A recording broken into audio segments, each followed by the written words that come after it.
तो yes, talking about appointment power duties and liabilities of auditor, ये एक बहुत इंपॉर्टेंट चैप्टर है ऑडिटिंग के अंदर।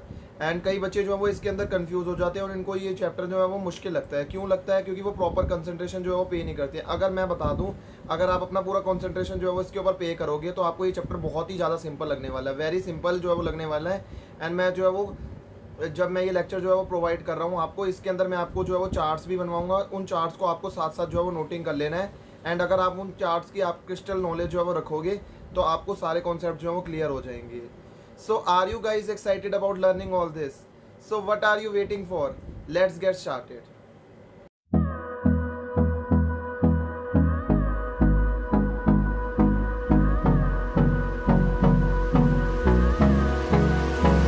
सो hello everyone, I hope you all are doing good. आज हम जो है वो स्टार्ट करने जा रहे हैं appointment power duties and liabilities of auditor वाला चैप्टर।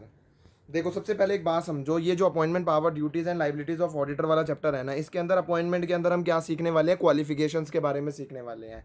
क्वालिफिकेशंस के बारे में हम जो है वो हमारा मेन एरिया रहने वाला है कि हम यहाँ पर ये सीखेंगे सबसे पहले। ठीक है, सबसे पहले एक बात समझो कि आपको एक ऑडिटर की इंपॉर्टेंस तो पता ही होगी। कंपनी के अंदर ऑडिटर की इंपॉर्टेंस जो है वो होती ही है, चाहे वो पब्लिक लिमिटेड कंपनी हो चाहे वो प्राइवेट लिमिटेड कंपनी हो, इररिस्पेक्टिव एक ऑडिटर की इंपॉर्टेंस बहुत ज़्यादा होती है कंपनी के अंदर।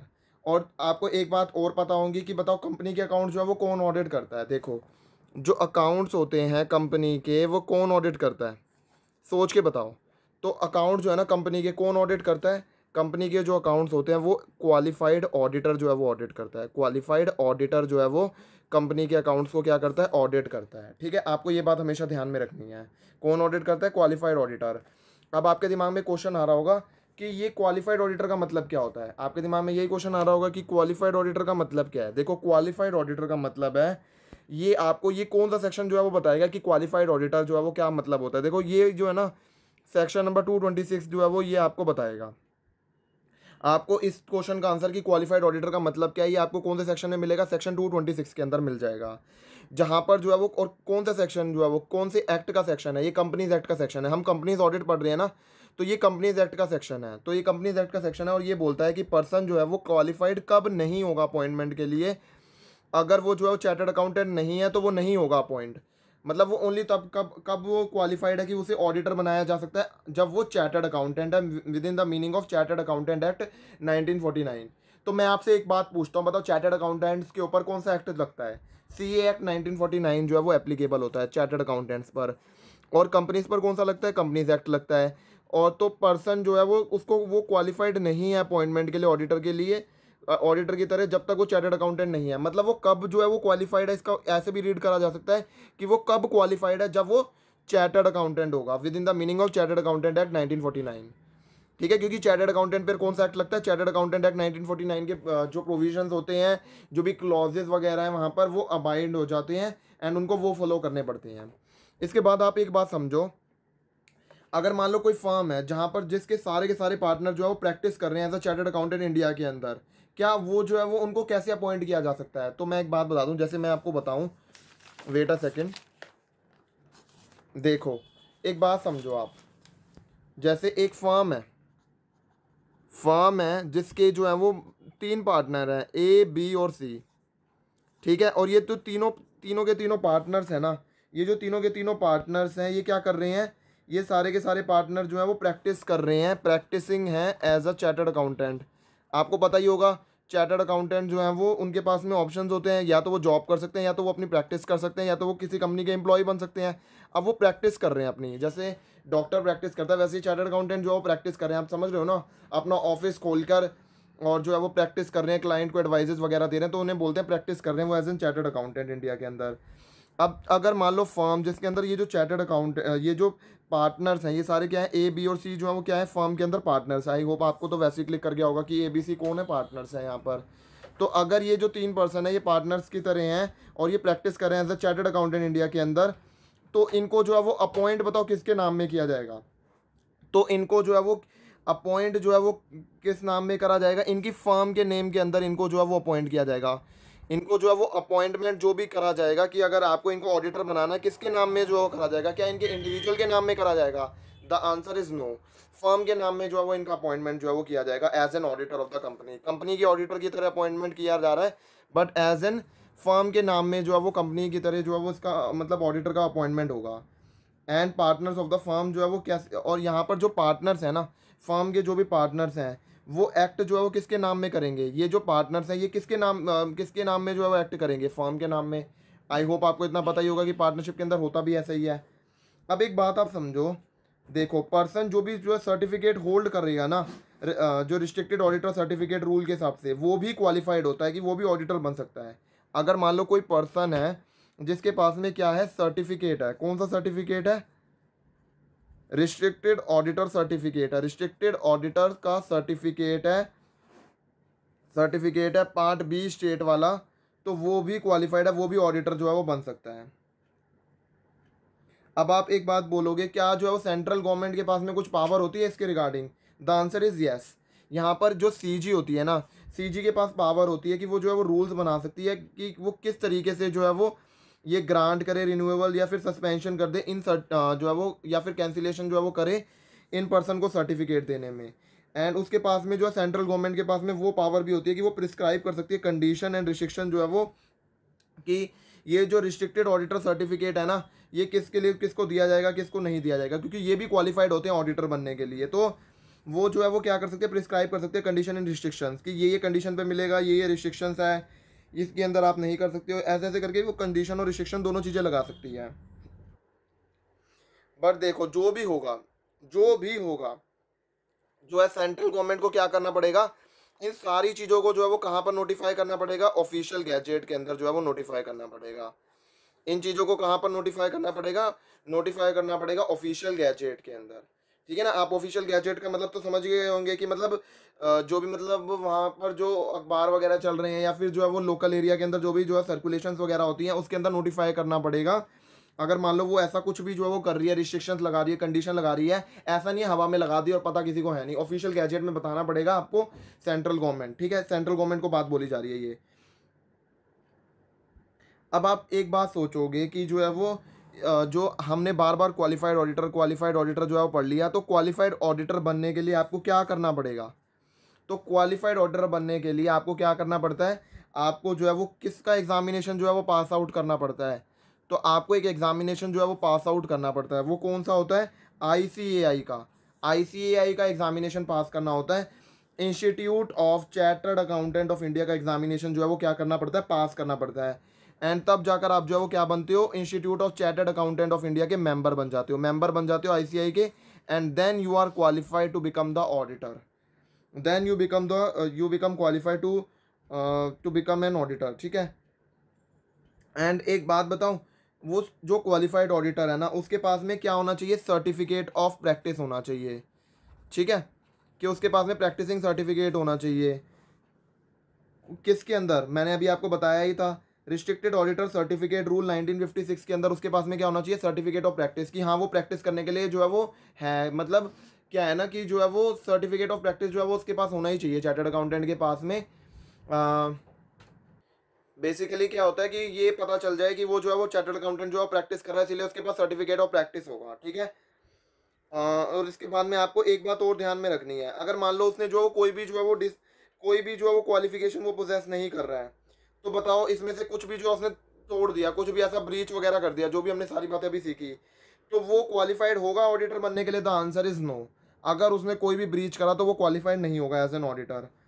तो अभी हमने जो है वो ये सारा क्वालिफिकेशन जो है वो पढ़ लिया, इसके अंदर ये जो मैंने आपको सारा समझाया ना, ये क्या है, क्वालिफिकेशंस है। ठीक है, इसके बाद आप एक बात समझो, डिसक्वालिफिकेशन जो है वो क्या होती है, मतलब कौन जो है वो ऑडिटर नहीं बन सकता है, वो हम जो है वो समझते हैं। देखो कौन कौन जो है वो ऑडिटर नहीं बन सकता है, वो सीख लेते हैं। वेट अ सेकेंड, अब हम जो है वो सीखने जा रहे हैं डिसक्वालिफिकेशंस के बारे में। डिसक्वालिफिकेशन जो है वो मतलब कौन कौन जो है वो ऑडिटर नहीं बन सकता है। देखो, अगर कोई भी बॉडी कॉरपोरेट है, तो वो जो है वो क्या नहीं बन सकती है, वो जो है वो ऑडिटर नहीं बन सकती है कंपनी की। कोई भी बॉडी कॉर्पोरेट है तो वो कंपनी की ऑडिटर नहीं बन सकती है, या फिर कंपनी के ही ऑफिसर और एम्प्लॉई है तो कंपनी के ही ऑफिसर और एम्प्लॉई है और उनसे ही ऑडिटर बनाते हैं। वाह भाई, मतलब इससे बढ़िया तो क्या फ्रॉड ही हो जाएगा सब कुछ जो है वो। इसीलिए जो है वो ऑफिसर और एम्प्लॉई होंगे कंपनी के। कोई भी कंपनी के ऑफिसर है या फिर जो है वो एम्प्लॉय लोग हैं, उनको जो है वो क्या ऑडिटर बनाया जाएगा? The answer is no. तो सेकंड क्या आ गया कि जो है वो ऑफिसर और एम्प्लॉय ऑफ द कंपनी है, उनको जो है वो नहीं बनाया जा सकता। अब ऑफिसर का मतलब यहाँ पर क्या है? ऑफिसर का मतलब है डायरेक्टर वगैरह, मैनेजिंग डायरेक्टर वगैरह, मैनेजर वगैरह या फिर सेक्रेटरी वगैरह। तो यहाँ पर जो है वो ऑफिसर का मतलब क्या है कि डायरेक्टर वगैरह, मैनेजिंग डायरेक्टर वगैरह, मैनेजर वगैरह और सेक्रेटरी वगैरह। तो इनको नहीं बनाया जा सकता। देन आ जाता है मेरे पास में कोई भी पर्सन है जो कि पार्टनर है या फिर जो है वो एम्प्लॉयमेंट में है। ऑफिसर और एम्प्लॉय जो कंपनी के है ना, उनकी एम्प्लॉयमेंट में है। तो मतलब या तो वो पार्टनर है या तो वो जो है वो ऑफिसर और एम्प्लॉय है ना, उनकी एम्प्लॉयमेंट में है, तब भी तो वो रिलेटेड ही है थोड़ा सा। तो क्या उनको उसको ऑडिटर बनाना चाहिए? नहीं। उसको ऑडिटर बनाएंगे तो घपलेबाजियाँ होने लग जाएंगी। दैट्स वाई उसको जो है वो ऑडिटर नहीं बनाया जाएगा। देन आपको एक बात और जो है वो ध्यान में रखनी है, कौन सा जो है पर्सन नहीं बन सकता। अब एक मान लो कोई पर्सन है जिसने जो है वो क्या करा हुआ है, वो कंपनी को ओ करा हुआ है मोर देन 1000, मतलब कंपनी को उधार दिया हुआ है, कंपनी को जो है वो उधार दिया हुआ है कितने से ज़्यादा, मोर देन 1000। और जिसने जो है वो गारंटी जो है वो दी हुई है सिक्योरिटीज़ वगैरह की, इन जो भी इंडेप्टनेस नहीं होती थर्ड पर्सन की इंडेप्टनेस से रिलेटेड में, ठीक है, तो वहाँ पर अगर उसने 1000 से ज़्यादा की जो है वो इंडेप्टनेस दी हुई है, तो वो पर्सन जो है वो नहीं बन सकता है। वो पर्सन जो है वो क्या नहीं बन सकता? वो पर्सन भी जो है वो ऑडिटर नहीं बन सकता है।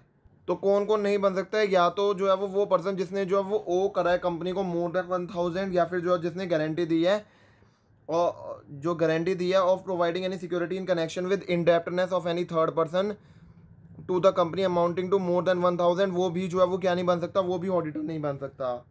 ठीक है, इसके बाद में कोई पर्सन है जो भी डिसक्वालीफाइड है कि वो ऑडिटर नहीं बन सकता है कंपनी की सब्सिडरी होल्डिंग कंपनी या फिर subsidiary of a holding company के लिए, तो क्या वो जो है वो क्वालिफाइड है ऑडिटर बनने के लिए? The answer is no. तो जो भी पर्सन जो भी डिसक्वालीफाइड है कि वो ऑडिटर नहीं बन सकता कंपनी की सब्सिडरी होल्डिंग या फिर सब्सिडरी ऑफ द होल्डिंग का, तो वो भी जो है वो ऑडिटर नहीं बन सकता है कंपनी का, क्योंकि वो डिसक्वालीफाइड है। जब वो कंपनी की subsidiary holding company, subsidiary of holding company के लिए डिसक्वालीफाइड है, तो आपके लिए भी नहीं बन सकता वो, कंपनी के लिए भी नहीं बन सकता वो। ठीक है। और अगर मान लो कोई भी पर्सन है उसने सिक्योरिटी होल्ड करी है after a period of 1 year from the date of the commencement, तो वो भी जो है वो ऑडिटर नहीं बन सकता, क्योंकि उसने सिक्योरिटीज होल्ड कर ली है। तो अब उसका जो है सिक्योरिटीज होल्ड कर ली है, तो अब उसका इन्फ्लुएंस आ जाएगा। उसको लगेगा कि यार अब मेरे को तो अब अच्छे से अच्छे रिजल्ट दिखाने हैं। अगर मैंने कुछ जो है वो दिखा दिया तो वो बाइस्ड होकर काम करेगा। ऐसी गारंटी के केस में भी ऐसी होता है। अगर गारंटी जो है उसने दी है किसी भी थर्ड पर्सन को मोर देन 1000 की, तो उस केस में क्या हो जाता है कि उसका थोड़ा सा इन्फ्लुएंस आ जाता है। उसको लगता है कि हाँ यार अब तो मुझे जो है अच्छे से अच्छी चीज़ें जो है वो करनी ही पड़ेंगी। अगर मैं जो है वो अच्छे से अच्छी चीज़ें नहीं करूँगा तो क्या होगा? नेगेटिव इम्पैक्ट जो है वो पड़ जाएगा। एंड नेगेटिव इम्पैक्ट पड़ गया तो फिर क्या होगा कि दिक्कत हो सकती है। तो इसीलिए जो है वो थोड़ा सा इन्फ्लुएंस आ जाता है। तो इसीलिए जो है वो ना तो आपको गारंटी जो है वो अगर आपने दी है तब भी आप जो है वो डिस्क्वालीफाइड हो जाते हो। और अगर मान लो आपने जो है वो सिक्योरिटीज़ होल्ड करी है आफ्टर 1 ईयर, और वो जो सिक्योरिटीज़ होल्ड करी हैं आपने एक साल के बाद में, जब से कंपनी कमेंस हुई है, तो उसके बाद में जो है वो आपने कोई सिक्योरिटीज़ जो है वो होल्ड कर रखी है, तो मतलब एक बार कंपनी कमेंस हुई उसके 1 ईयर के बाद में अगर आपने कोई भी सिक्योरिटीज जो है वो होल्ड करके रखी है, देखो 1 ईयर जब कमेंस हुई उसके 1 ईयर के अंदर अंदर करिए तो यार चलो ठीक है, इनिशियल स्टेज है तो कोई दिक्कत नहीं है। यहाँ पर ये मत समझ के बैठना कि पर्सन जो है वो जो है वो होल्ड कर रहा है जब वो खुद ऑडिटर बना है। The answer is no. यहाँ पर ये बोला गया है कि जब कंपनी का कमेंसमेंट हुआ है उसके 1 साल के बाद में अगर उसने कोई सिक्योरिटीज जो है वो होल्ड कर रखी है, किसने? कंपनी ने, तो दिक्कत है। अब मैं आपसे क्वेश्चन पूछता हूँ, क्या आप बताओ बॉडी कॉर्पोरेट के अंदर जो है वो एलएलपी जो है वो ऑडिटर बन सकती है? The answer is yes. यहाँ पर जो है वो बॉडी कॉर्पोरेट के अंदर एक्सेप्ट क्या है? एलएलपी। एलएलपी जो है वो क्वालिफाइड होती है। ठीक है, इसके बाद में क्या आ जाता है हमारे पास में? इसके बाद एक बात समझो कि अब कंपनी ऑडिटर और अपॉइंटमेंट एंड रिमूवल जो है वो उसके बारे में हम जो है वो सीखते हैं। यहाँ तक तो हमने सीख लिया सब कुछ। अब हमारे को क्या सीखना है? Company auditor, appointment and removal जो है वो कैसे होता है, सब कुछ जो है वो हम उसके बारे में प्रोसेस सीखते हैं।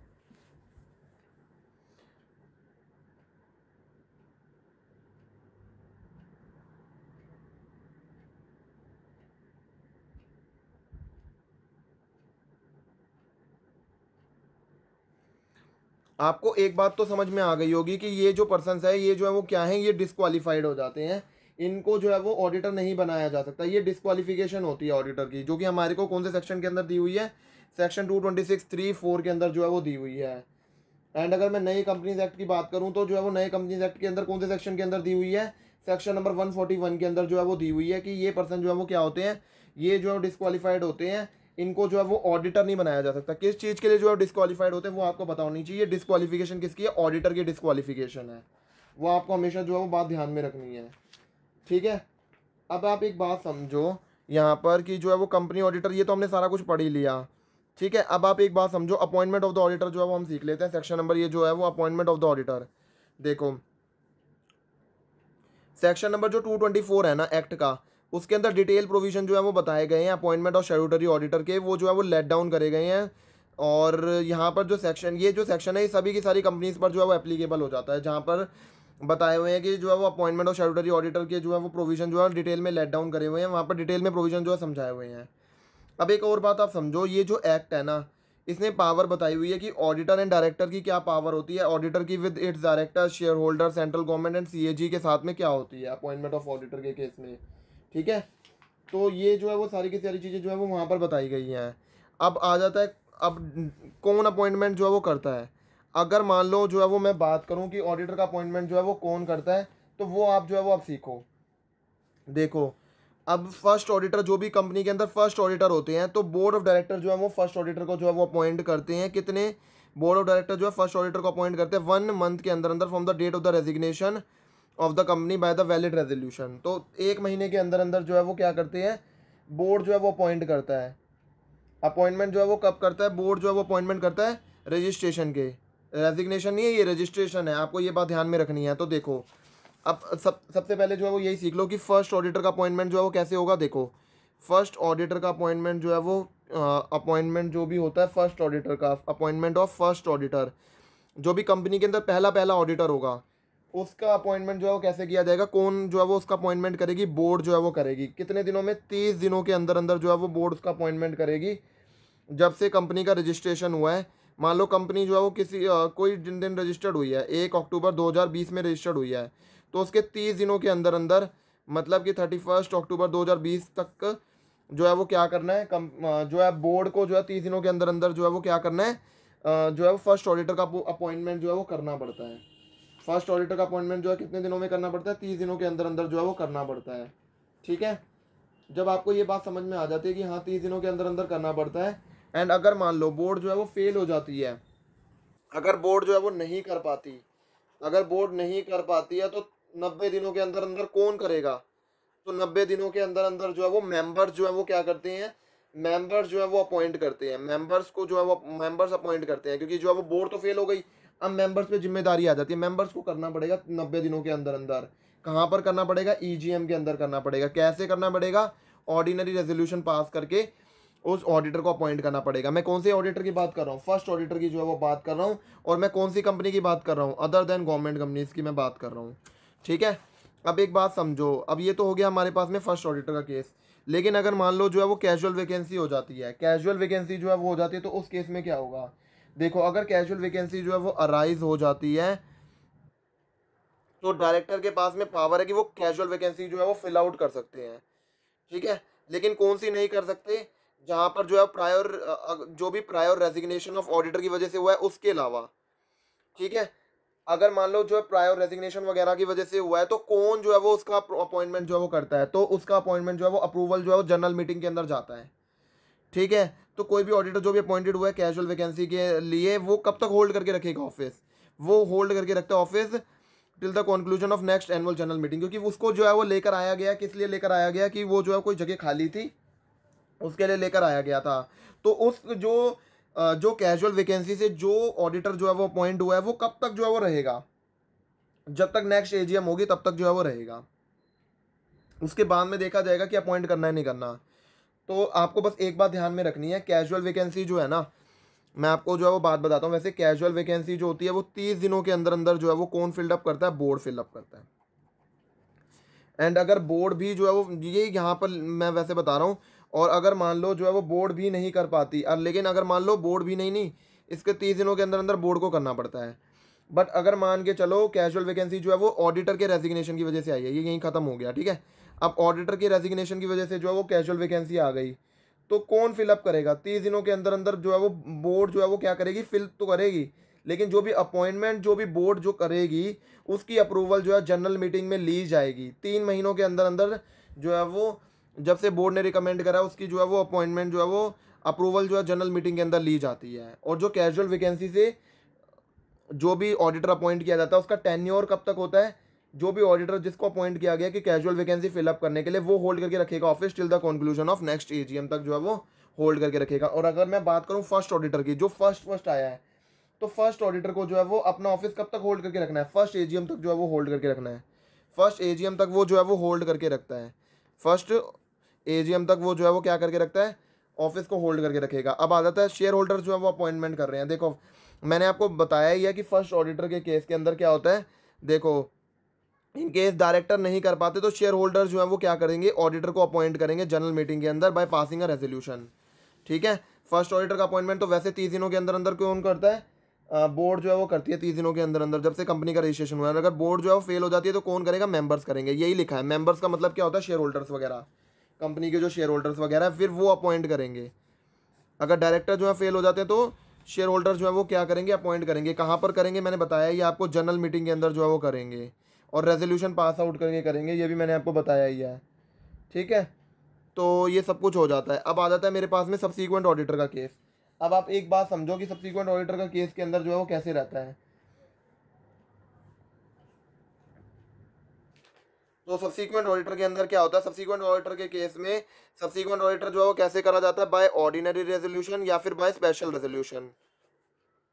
अब ये ऑर्डिनरी रेजोल्यूशन क्या है और स्पेशल रेजोल्यूशन क्या है? देखो ऑर्डिनरी रेजोल्यूशन जो है वो इसके अंदर जो है वो इस प्रोविजंस के अंदर ये कहा गया कि जो भी सब्सीक्वेंट ऑडिटर होंगे ना, जो बाद वाले होंगे, एक तो होता है फर्स्ट ऑडिटर। फर्स्ट ऑडिटर की बात हमने सीख ली कि फर्स्ट ऑडिटर जो है वो फर्स्ट एजीएम तक होल्ड करके रखता है। अब जो बाकी के सब्सीक्वेंट ऑडिटर्स होंगे, फर्स्ट ऑडिटर के बाद वाले जो सब्सीक्वेंट ऑडिटर होंगे उसके अंदर क्या होगा? तो सब्सीक्वेंट ऑडिटर को जो है वो अपॉइंट जो है वो करा जाएगा हर एनुअल जनरल मीटिंग जो भी होगी ना शेयर होल्डर्स की, वहाँ पर जो है रेजोल्यूशन पास आउट किया जाएगा। तो मतलब जो भी जो है वो क्या हो रही है, जनरल मीटिंग हो रही है, उसके अंदर शेयर होल्डर जो है वो रेजोल्यूशन पास करेंगे। यहाँ रेजोल्यूशन, हर साल जो है वो रेजोल्यूशन जो है पास होगा, ठीक है।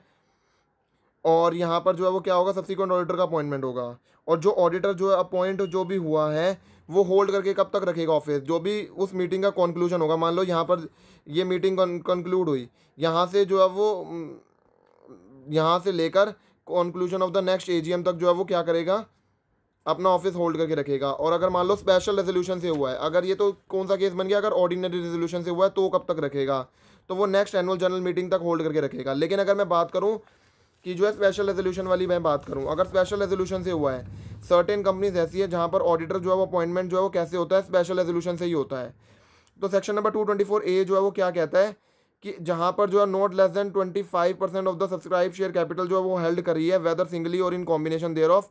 अगर इनने हेल्ड करा हुआ है public financial institution, government company, central government financial institution, ये सारा जहां पर जो है वो not less than 51% of the paid share capital, nationalise bank या फिर जनरल इंश्योरेंस कंपनी, ऑडिटर जो भी अपॉइंटेड या रीअपॉइंटेड हुआ है स्पेशल रेजोल्यूशन से, या फिर जो है सब्सीक्वेंट ऑडिटर का अपॉइंटमेंट हो रहा है 7 दिनों के अंदर अंदर, और जहाँ पर जो ऑडिटर है 7 दिनों के अंदर अंदर उसे रजिस्ट्रार को जो है वो बताना पड़ेगा कि वेदर उसने जो है वो एक्सेप्ट करा है या फिर रिजेक्ट करा है। तो आपको ये बात ध्यान में रखनी है कि उसे 7 दिनों के अंदर अंदर जो है वो बताना पड़ेगा कि उसने जो है वो एक्सेप्ट किया है या फिर रिजेक्ट किया है, ठीक है। तो यहाँ पर उसे 7 दिनों के अंदर अंदर जो है वो नोटिस जो है वो बताना पड़ेगा, इन्फॉर्म करना पड़ेगा कि वेदर उसने जो है वो एक्सेप्ट किया है या फिर नहीं किया है, ठीक है। तो जो मेंबर होते हैं उन्हें जो है वो क्या करना पड़ता है? मेंबर्स को जो है वो बताना पड़ता है कि जो है वो उन्होंने एक्सेप्ट किया या नहीं किया है। तो इसके बाद में क्या आ जाता है? Casual vacancy. देखो अगर कैजुअल वैकेंसी जो है वो रेजिग्नेशन की वजह से आई है तो उस कैजुअल वैकेंसी को कौन फिल्ड अप कर सकता है? मैंने बताया ही था थोड़ी देर पहले कि अगर कैजुअल वैकेंसी जो है ना रेजिग्नेशन की वजह से आई है तो वो कंपनी कैसे फिल्ड अप करेगी? जनरल मीटिंग से, क्योंकि शेयर होल्डर्स का अप्रूवल लगेगा, क्योंकि कुछ गड़बड़ हो सकती है।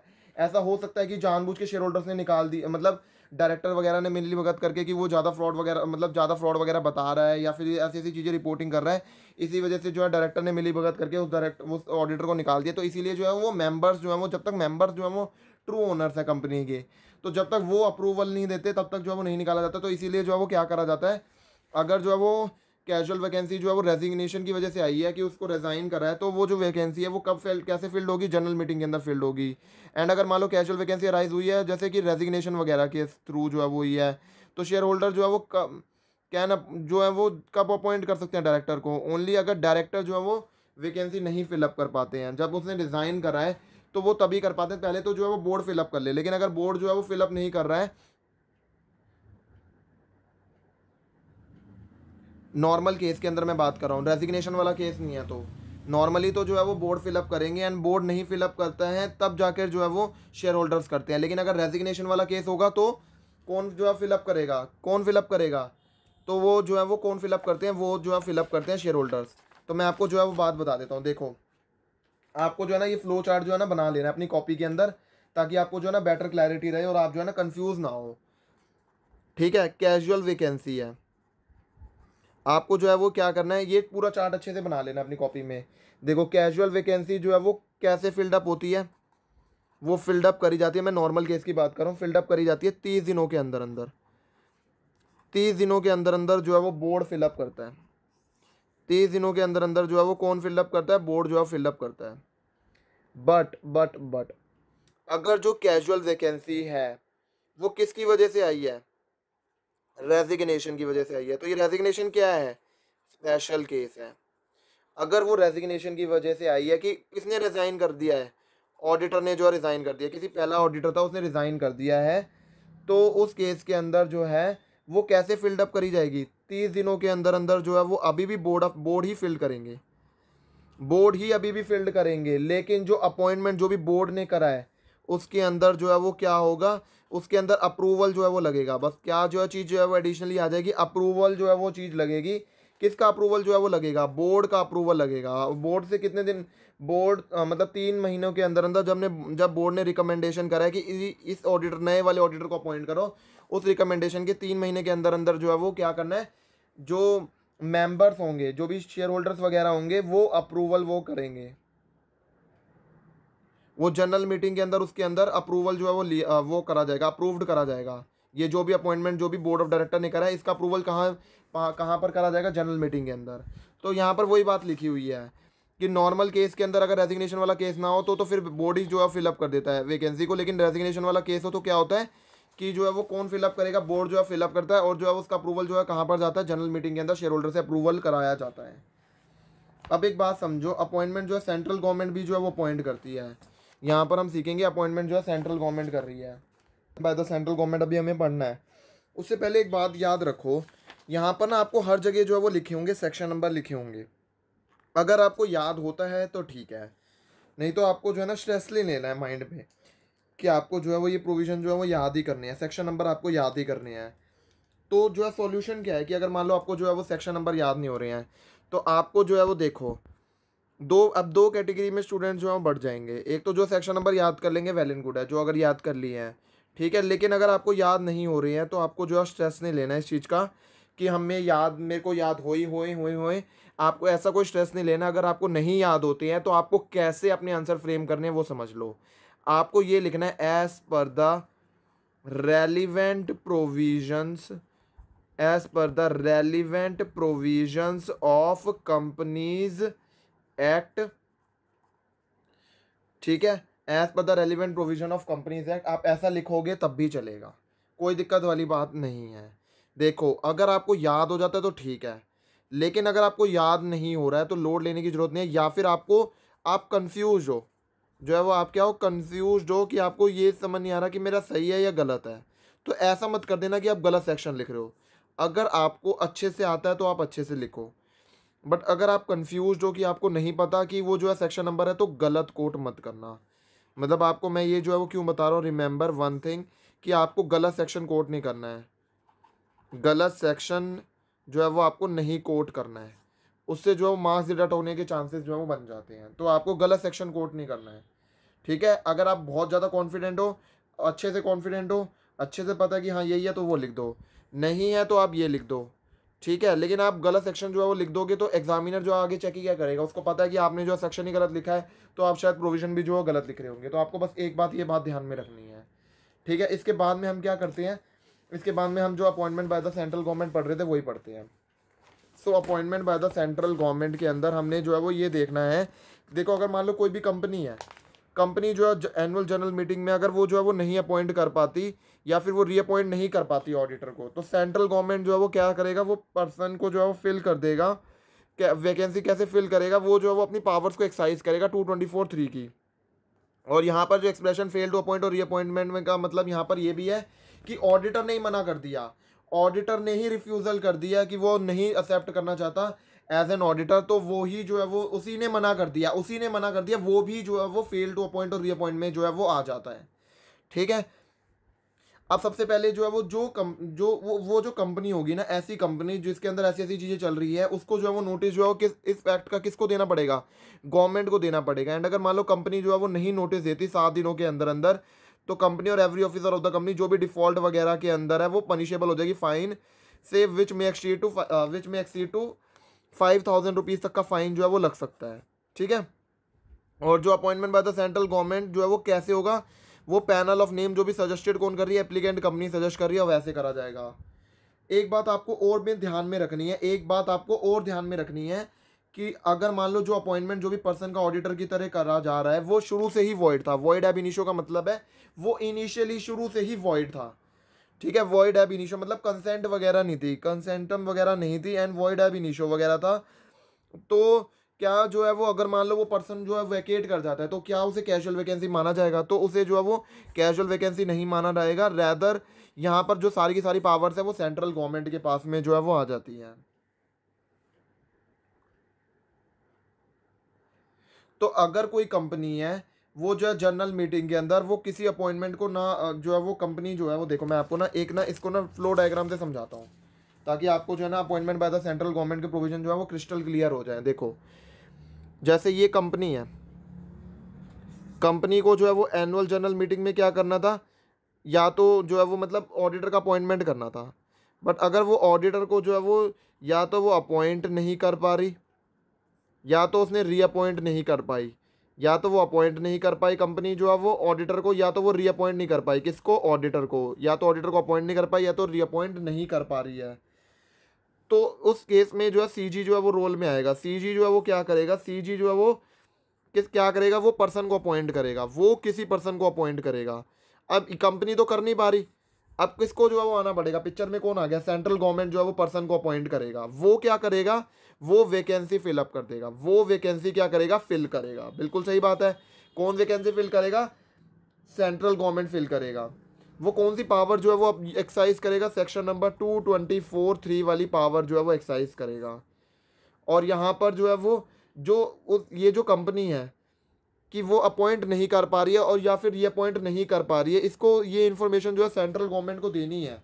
नहीं तो सेंट्रल गवर्नमेंट को सपना तो थोड़ी आएगा कि हाँ कंपनी ऐसा नहीं कर पा रही है, तो कंपनी को बताना पड़ेगा कि वो नहीं कर पा रही है। ऐसी बात किसको बताना पड़ेगा, गवर्नमेंट, सेंट्रल गवर्नमेंट को बताना पड़ेगा। एंड अगर मान लो ये वाली कंपनी है 7 दिनों के अंदर अंदर, एनुअल जनरल मीटिंग के 7 दिनों के अंदर अंदर नहीं बता पाती है, नहीं बता पा रही है, तो कंपनी प्लस में जो भी ऑफिसर होंगे कंपनी के, एवरी ऑफिसर ऑफ कंपनी जिन्होंने डिफॉल्ट कराया, उन्होंने ही जिन्होंने डिफॉल्ट कराया, जो नहीं बता पाए हैं, उनके ऊपर क्या लगेगा, फाइन जो है वो लगेगा। अब फाइन जो है वो कितना लगेगा, फाइन जो है वो एक्सटेंड हो जाएगा ₹5,000 तक, 5,000 तक का फाइन जो है वो लग जाएगा। अब एक बात बताओ, आपको भी ये लग रहा होगा कि सेंट्रल गवर्नमेंट जो है वो कैसे अपॉइंट करेगी। सेंट्रल गवर्नमेंट क्या करेगी, सेंट्रल गवर्नमेंट जो है वो पैनल ऑफ नेम्स जो है वो, जो भी पैनल ऑफ नेम जो भी एप्लीकेंट कंपनी ने सजेस्ट करे होते हैं ना, वहाँ से वो पैनल ऑफ नेम्स लेती है कि हाँ ये ऑडिटर हो सकते हैं, उसमें से वो किसी पर्सन को अपॉइंट करेगी। और आपको मैंने एक बात तो बताई थी कि अगर मान लो किसी पर्सन का जो अपॉइंटमेंट, इस पर्सन का अपॉइंटमेंट जो है वो हो रहा है, ठीक है, इस पर्सन का जो भी अपॉइंटमेंट जो भी हो रहा था वो शुरू से ही वॉइड था, तो क्या जब अगर मान लो ये पर्सन जो है चला जाता है, तो इसको जो है वो कैजुअल वैकेंसी बोला जाएगा कि मतलब कोई जो है मतलब कोई कैजुअल वैकेंसी अराइज हो गई है। द आंसर इज नो, क्योंकि इसका अपॉइंटमेंट शुरू से ही वैलिड नहीं था। तो इसको जो है वो कैजुअल वैकेंसी नहीं बोला जाएगा। रैदर यहाँ पर जो पावर्स हैं वो किसके पास में चली जाएंगी, सीजी के पास में चली जाएंगी। 224(3) के अंदर जो है सीजी के पास में पावर चली जाएंगी। तो बस इतनी सी बात आपको ध्यान में रखनी है, तो आपका appointment by the central government खत्म हो जाएगा। अब इसके बाद में आपको ये एक बात समझ के चलनी है, अगला कॉन्सेप्ट आ जाता है कि appointment by the controller and auditor general जो है वो अपॉइंटमेंट कर रहा है। देखो गवर्नमेंट कंपनी के अंदर ना कौन अपॉइंटमेंट करता है, कंट्रोलर एंड ऑडिटर जनरल जो है वो अपॉइंट या फिर रीअपॉइंट करता है ऑडिटर को। देखो वैसे तो बोला जाता है कि गवर्नमेंट कंपनी के अंदर ऑडिट कौन कर रहा है, सीएजी, बट सीएजी जो है वो एक्चुअली में ऑडिट करता नहीं है, वो करवाता है। वो किससे जो है वो ऑडिट करवाता है, वो जो है वो किससे ऑडिट करवाता है, सीएजी जो है वो किससे ऑडिट कराता है, ऑडिटर से, जो है सीए से ऑडिट करवाता है। तो यही है, बट गवर्नमेंट कंपनीज के अंदर सीएजी जो है वो अपॉइंट करता है और रीअपॉइंट करता है ऑडिटर वगैरह को। अब एक बात और समझ के चलो, कंपलसरी रीअपॉइंटमेंट के अंदर क्या है, देखो ऑर्डिनरी जो भी एक ऑडिटर है, ऑडिटर को जो है वो अपॉइंट करा गया है, किसी को कोई भी अथॉरिटी ने अपॉइंट करा है, उसको कंपलसरी रीअपॉइंट जो है वो कैसे करा जाएगा, रेजोल्यूशन जो है वो आपको पास करना पड़ेगा एनुअल जनरल मीटिंग के अंदर। अगर आपको जो है वो किसी भी ऑडिटर को रीअपॉइंट करना है तो रीअपॉइंट करने के लिए आपको क्या करना पड़ेगा, रीअपॉइंटमेंट जो है वो करने के लिए आपको जो है वो क्या करना पड़ेगा, रेजोल्यूशन जो है वो पास आउट करना ही पड़ेगा। तो लेकिन जो रिटायरिंग ऑडिटर होता है, रिटायरिंग ऑडिटर को जो है वो किन किन फॉलोइंग केसेस के अंदर जो है वो रीअपॉइंट नहीं करा जा सकता, अगर इन ये केसेस होंगे जो कि मैं अभी आपको बताऊंगा। सबसे पहले जो है ना आप एक बात समझ के चलो ताकि आपके दिमाग में ना बाद में कंफ्यूजन ना हो। देखो कंपलसरी रीअपॉइंटमेंट, देखो अभी हम कौन सा कॉन्सेप्ट पढ़ रहे हैं, कंपलसरी रीअपॉइंटमेंट का। कंपलसरी रीअपॉइंटमेंट के अंदर अगर मैं बात करूं ना, तो अगर कोई ऑडिटर है, ऑडिटर का अपॉइंटमेंट चाहे जैसे मर्जी किसी भी अथॉरिटी ने कराओ, चाहे वो बोर्ड ने कराओ, चाहे वो मेंबर ने कराओ, डजंट मैटर, जब उसका रीअपॉइंटमेंट हो रहा है ना, तो रीअपॉइंटमेंट के लिए क्या जरूरी होगा, रेजोल्यूशन पास करना ही पड़ेगा। कहाँ पर रेजोल्यूशन पास करना पड़ेगा, एनुअल जनरल मीटिंग में। अगर आपको उस ऑडिटर को दोबारा अपॉइंट करना है, रीअपॉइंट करना है, तो आपको जो है वो क्या करना पड़ेगा, रेजोल्यूशन पास करना ही पड़ता है। ठीक है, मतलब जो रिटायरिंग ऑडिटर है, अगर आपको उसको रीअपॉइंट करना है, जो रिटायर हो गया उसको आपको रीअपॉइंट करना है, तो आपको क्या करना पड़ेगा, रेजोल्यूशन जो है वो पास करना पड़ेगा, तभी जाकर आप उसे रीअपॉइंट कर सकते हो। ठीक है, लेकिन कुछ केसेस होते हैं जहां पर रिटायरिंग ऑडिटर का रीअपॉइंटमेंट नहीं हो सकता। रिटायरिंग ऑडिटर का रीअपॉइंटमेंट जो है वो नहीं हो सकता, रिटायरिंग ऑडिटर का रीअपॉइंटमेंट जो है वो कुछ केसेस के अंदर नहीं हो सकता। कौन से वो केसेस हैं जहां पर रिटायरिंग ऑडिटर का रीअपॉइंटमेंट नहीं हो सकता। सबसे पहले अगर मान लो वो डिसक्वालीफाइड है, अगर वो डिसक्वालीफाइड है रीअपॉइंटमेंट के लिए, तो उसका रीअपॉइंटमेंट नहीं हो सकता। ऑब्वियस सी बात है, वो डिसक्वालीफाइड है तो उसका रीअपॉइंटमेंट नहीं हो सकता। एंड अगर मान लो उसने अनविलिंगनेस दिखा रहा है, वो खुद ही नहीं चाहता कि जो है वो रीअपॉइंटमेंट हो,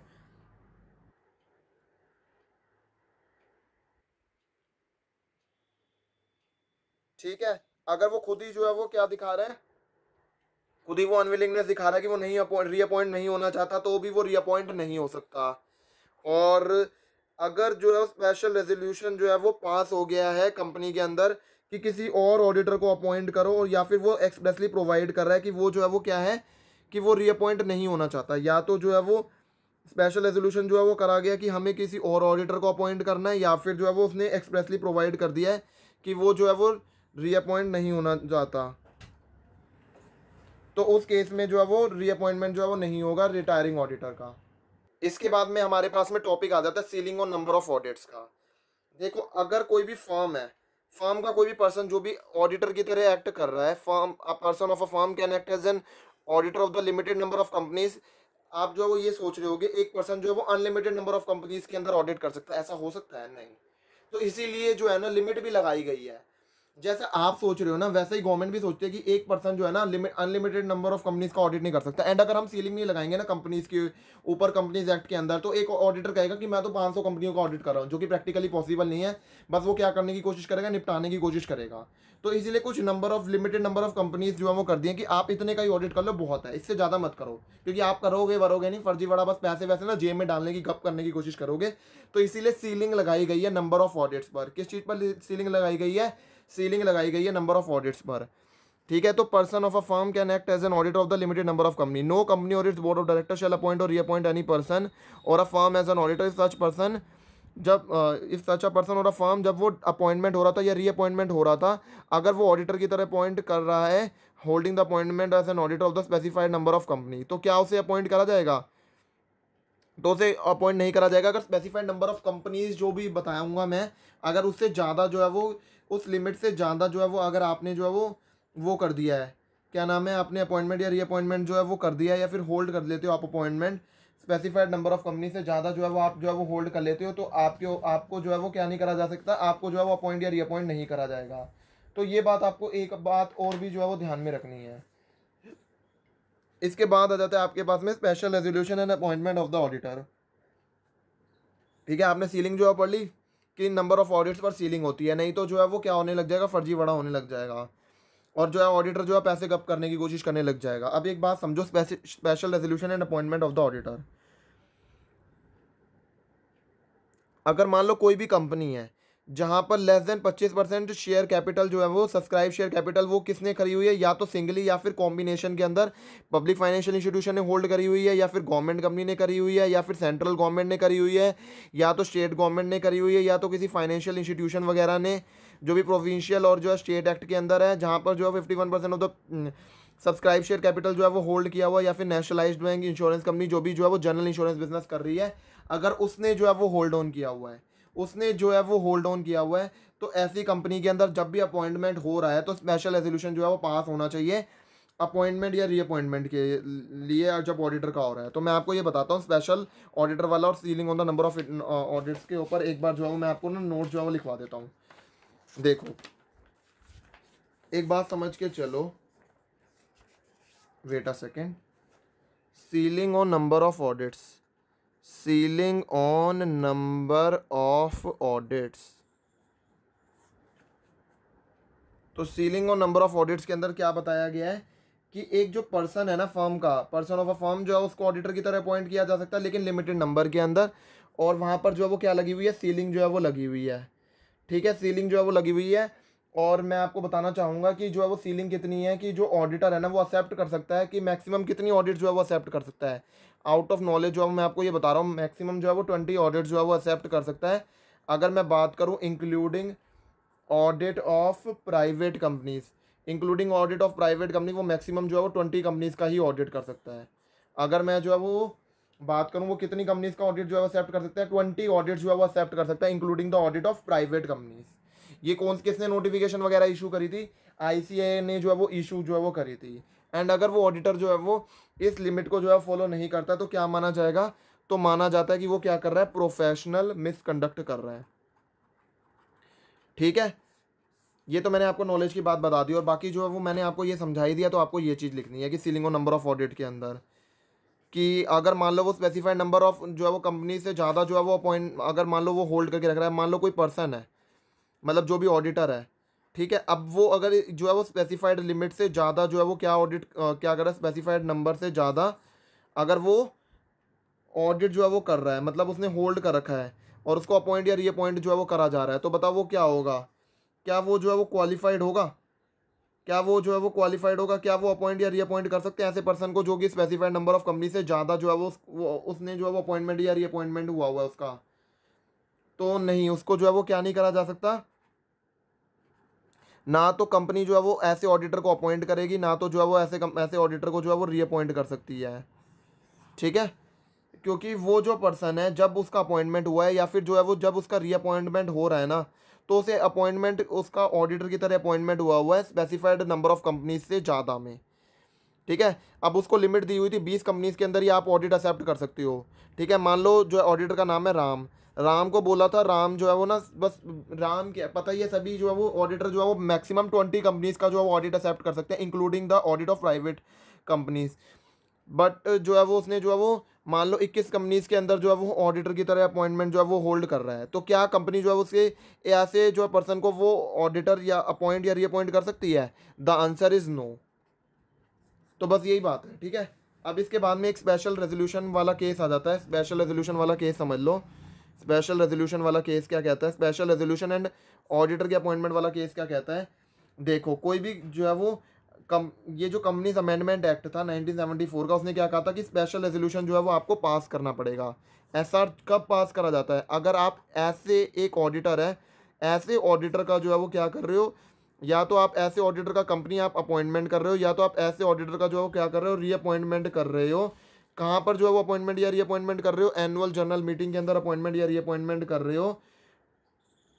और मतलब कंपनीज की मैं बात करूं तो कंपनीज जहां पर, ऐसी कंपनीज के अंदर जहां पर लेस देन मतलब 25% शेयर कैपिटल से कम जो है वो, 25% शेयर कैपिटल से जो है वो कम किसने होल्ड करा हुआ है? या तो जो है वो पब्लिक फाइनेंशियल इंस्टीट्यूशन ने, होल्ड करा हुआ है, या फिर किसी गवर्नमेंट कंपनी ने होल्ड करा हुआ है, या फिर जो है सेंट्रल गवर्नमेंट और एनी अदर गवर्नमेंट ने होल्ड करा हुआ है, या फिर ये जो पर्सन जो भी मैंने अभी आपको पढ़ाए थे। ठीक है, अगर ऐसा होगा तो क्या पास करा जाएगा? स्पेशल रेजोल्यूशन पास करना पड़ेगा। स्पेशल रेजोल्यूशन क्या करना पड़ेगा? पास करना पड़ेगा। और अगर मान लो आपके दिमाग में क्वेश्चन आता है कि स्पेशल रेजोल्यूशन पास नहीं करा, अगर एनुअल जनरल मीटिंग में स्पेशल रेजोल्यूशन पास करना था, बट स्पेशल रेजोल्यूशन जो है वो एनुअल जनरल मीटिंग में पास नहीं किया गया कंपनी ने, तो राइट जो है सेंट्रल गवर्नमेंट का जो है वो किसके पास राइट चला जाएगा? किसके पास राइट चला जाएगा? तो फिर जो है वो सेंट्रल गवर्नमेंट के पास में राइट चला जाएगा अपॉइंटमेंट का।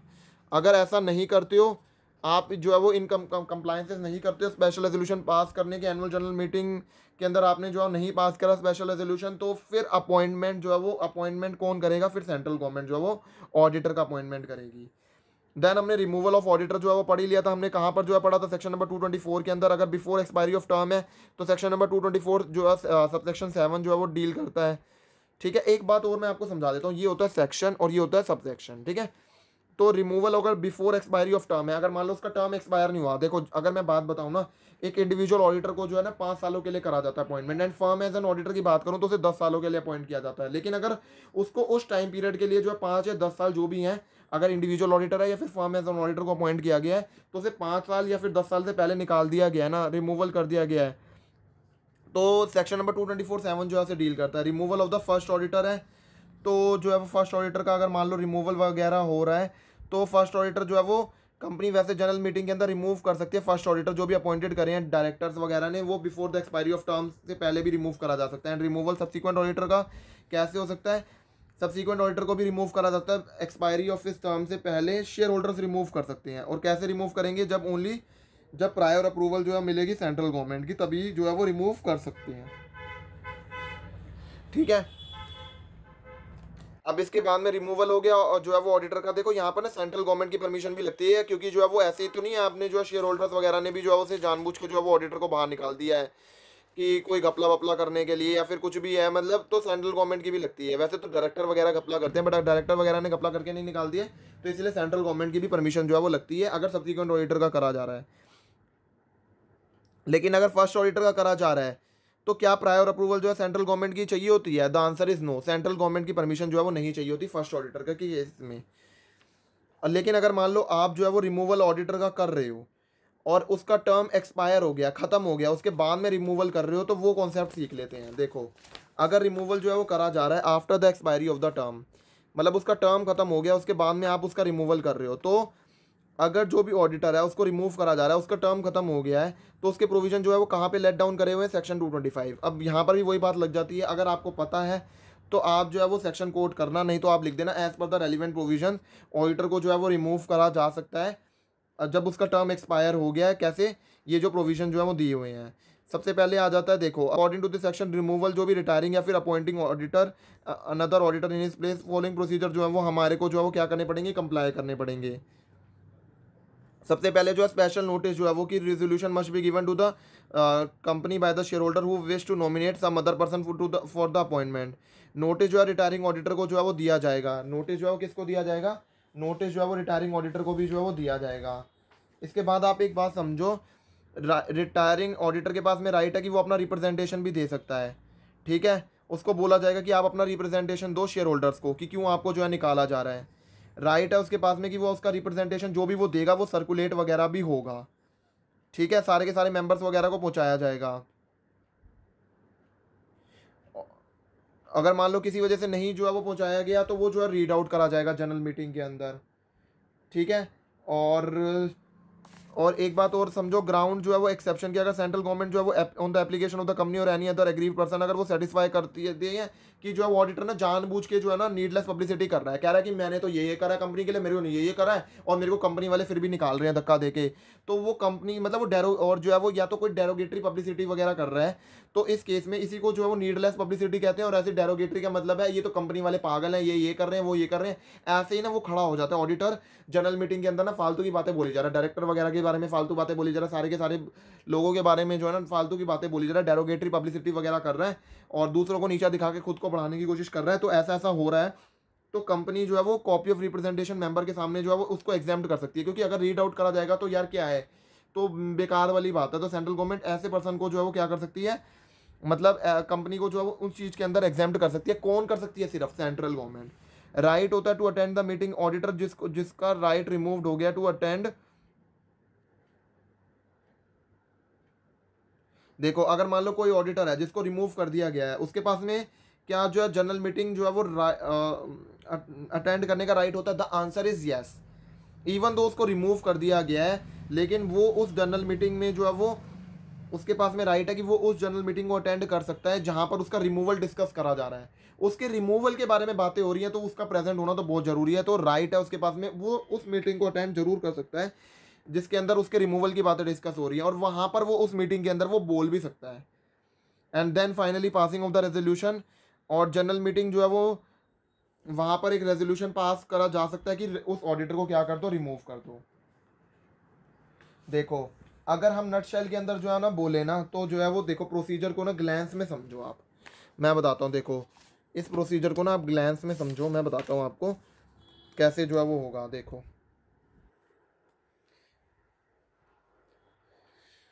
ये रिमूवल वाला टॉपिक है ना, सबसे पहले समझो कि क्या होता है ना, रिक्वायरमेंट होती है स्पेशल नोटिस की। किस चीज़ की मैंने रिक्वायरमेंट बोली? स्पेशल नोटिस की रिक्वायरमेंट होती है, स्पेशल नोटिस की रिक्वायरमेंट होती है, रिक्वायरमेंट ऑफ स्पेशल नोटिस। देखो स्पेशल नोटिस क्यों जो है वो दिया जा रहा है, स्पेशल नोटिस जो है वो क्यों दिया जा रहा है? For not reappointing the retiring auditor, for not रीअपॉइंटिंग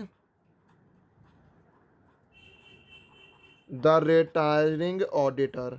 retiring auditor को हम रीअपॉइंट नहीं करना चाह रही है कंपनी वगैरह, एक्सेप्ट जहाँ पर 5 या फिर 10 साल है। मैंने आपको बताया ना, एक्सेप्ट जो है 5 या 10 साल क्या है कि जो है वो 5 साल जो है वो इंडिविजुअल ऑडिटर का अपॉइंटमेंट, या फिर 10 साल जो है वो उसका हो रहा है। देखो अगर 5 या 10 साल हो गया तो फिर वैसे भी आप रिमूव कर सकते हो, तो इसीलिए उसे एक्सेप्शन में डाला है। ठीक है, 5 साल या 10 साल हो गए तो वैसे भी उसके ऊपर कूलिंग लग जाती है कि आप जो है 5 साल या 10 साल से ज़्यादा नहीं कर सकते। वो वहाँ पे रोटेशन जो है वो अप्लाई हो जाता है कि आपको रोटेट करना पड़ेगा ऑडिटर। क्यों करना पड़ता है? क्योंकि यार लोग जो है ना फिर फेमिलियर हो जाता है ऑडिटर, इसीलिए 5 साल अगर इंडिविजुअल ऑडिटर को अपॉइंट करा गया या फॉर्म एज एन ऑडिटर है तो 10 सालों के लिए अपॉइंट करने के बाद उसको छोड़ना पड़ता है, कूलिंग जो है वो लग जाती है। ठीक है, कूलिंग जो है वो लग जाती है, तो आपको ये बात ध्यान में रखनी है। अगर कूलिंग है तो कोई बात नहीं है, कूलिंग के केस की हम बात नहीं कर रहे हैं कि कूलिंग जो है वो हो रही है, तो हम जो है वो अदर देन कूलिंग वाली बात कर रहे हैं। अगर मान लो अभी उसका जो है वो उसको इतना टाइम जो है वो नहीं हुआ है, तो उस केस में क्या होगा, उसके अंदर जो है वो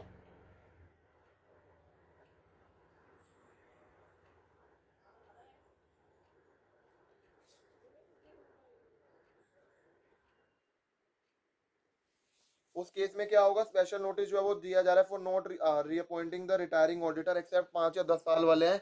वैसे भी ये इतना इन डेप्थ तरीके में से आप में है नहीं, बस आपको ये बात याद रखनी है। तो उस केस में जो है वो क्या करा जाता है, उस केस में कंपनी जो है वो किसको नोटिस देती है, कंपनी जो है वो नोटिस दे देती है रिटायरिंग ऑडिटर को, जो है वो नोटिस देती है। रिटायरिंग ऑडिटर को कंपनी क्या करती है, नोटिस देती है। और रिटायरिंग ऑडिटर जो है वो उसके अंदर क्या है, ऑडिटर जो है वो रिप्रेजेंटेशन फाइल कर सकता है। ऑडिटर जो है वो अपनी रिप्रेजेंटेशन फाइल कर सकता है, may file the representation in writing, and वो रिक्वेस्ट कर सकता है कि उसे सर्कुलेट करो, and request the circulation of same. अब कंपनी की उसके अंदर क्या ड्यूटीज़ रहती हैं वो भी मैंने आपको सिखा दिया कि कंपनी की क्या ड्यूटी रहती है उस केस के अंदर, कि वो मेंशन करे कि रिप्रेजेंटेशन की उसने क्या क्या रिप्रेजेंटेशन दिया है, mention about representation, representation in notice, and वो जो नोटिस है वो मेंबर्स को भेजे, send a notice to the members.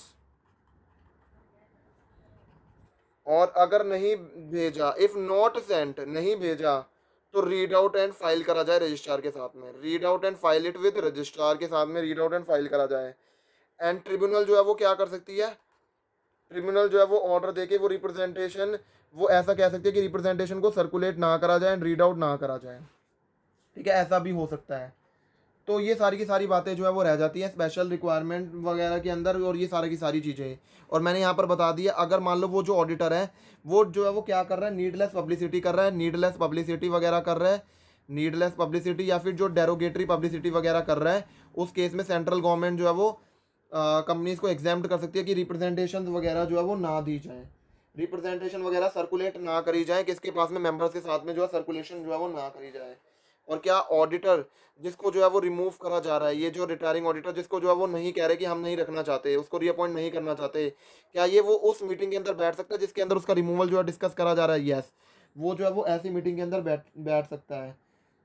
और जो भी जनरल मीटिंग होगी, जनरल मीटिंग के अंदर स्पेशल रेजोल्यूशन पास कर, मतलब जो है रेजोल्यूशन जो है पास करा जाएगा कि हम जो है वो मतलब हम रिमूव कर रहे हैं ऑडिटर को, तो ये भी जो है वो करा जाएगा। रिप्रेजेंटेशन की बातें हमने करी ली, और राइट होता है ऑडिटर के पास में, रिटायरिंग ऑडिटर के पास में कि वो रिप्रेजेंटेशन दे सकता है, वो भी हमने देख लिया। एंड हमने ये भी देख लिया कि रिटायरिंग ऑडिटर को जो है वो क्या दिया जाता है, नोटिस दिया जाता है, और स्पेशल नोटिस जो है वो दिया जाता है। ठीक है, स्पेशल नोटिस की जो है वो कंपनी जो है शेयर होल्डर्स को देगी, जो है वो जो कि जो है वो किसी और पर्सन को जो है वो अपॉइंट करना चाहते हैं, और कितने दिनों के अंदर अंदर जो है वो दिया जाता है। देखो स्पेशल नोटिस, मैं वो भी आपको बता देता हूँ। देखो स्पेशल नोटिस के अंदर, स्पेशल नोटिस कौन किसको दे रहा है वो पहले आप समझो। देखो जो मेंबर्स है ना, मेंबर्स कंपनी को कह रहे हैं हम इस ऑडिटर को जो है वो अपॉइंट नहीं करना चाहते हैं, तो मेंबर्स जो है वो कह रहे हैं 14 दिन पहले बिफोर एजीएम उन्होंने जो है वो नोट वो दिया। ठीक है, और कंपनी जो है वो क्या करेगी, 7 दिनों के अंदर, 7 दिनों, कम से कम 7 दिन पहले जो है वो देना है मेंबर्स को। आपको समझ में आ गई ये बात?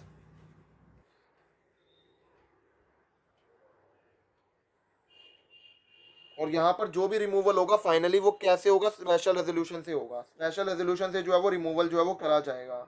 ये भी बात आपको जो है वो ध्यान में रखनी है कि स्पेशल रेजोल्यूशन से जो है वो क्या करा जाएगा, रिमूवल जो है वो करा जाएगा। और ये जो स्पेशल नोटिस है, ये कौन जो है वो किसने इनिशिएट करा होना चाहिए, मैं आपको बस ये समझा रहा हूँ। इसको इनिशिएट जो है वो किसने करा होना चाहिए, इनिशिएटेड कौन करता है, मेंबर जो है वो इनिशिएट करते हैं। और मेंबर्स को कम से कम 14 दिन पहले जो है वो एजीएम के अंदर जो है वो सर्कुलेट करना है कंपनी को, और जो है वो बताना है। एंड कंपनी जो है वो 7 दिनों के अंदर अंदर बिफोर एजीएम जो है वो मेंबर्स को जो है वो दे देगी ये।